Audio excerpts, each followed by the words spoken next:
大家好，是小鹅。蒸水蛋到底该用热水还是冷水，很多人都不明白。今天分享一下跟大厨学习的专业做法。首先准备适量的鸡蛋打入小碗中，我们也可以根据家人的数量来准备。我这里准备了2颗鸡蛋，加入一点点食用盐增加底味，再用筷子充分搅散。我们可以多搅拌一会，鸡蛋搅拌的越彻底，蒸的水蛋也就越鲜嫩越好吃。最后搅拌到这种非常细腻的状态就可以了。再准备一个一样大的容器放在一起，这样是为了更加方便对比。我们也可以用鸡蛋壳来测量，也非常简单方便。加入 1.5 杯的温开水或纯牛奶。之所以加入温开水或纯牛奶，是因为温开水和纯牛奶都是经过蒸馏的，里面没有气孔，蒸的水蛋也会更加鲜嫩无气孔。用热开水会把鸡蛋直接烫熟，就做不出来了。最后把2样充分的混合到一起，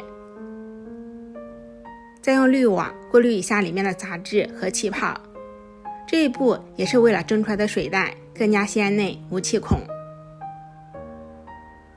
再用一个小勺子撇掉上面的浮沫，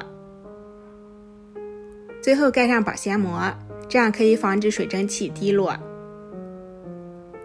提前烧一锅开水，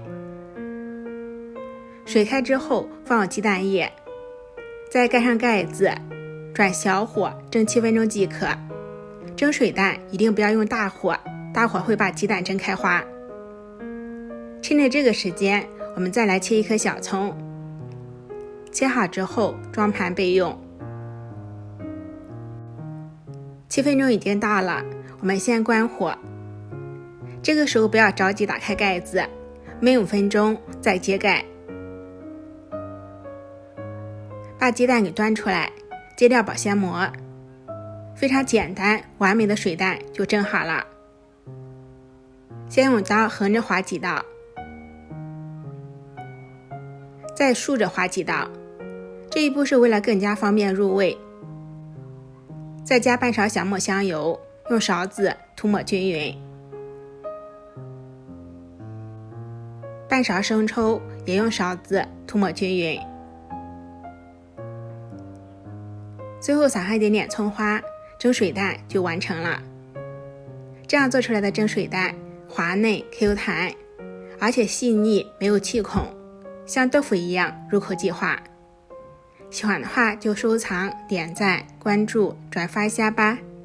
下期节目再见，感谢您的观看。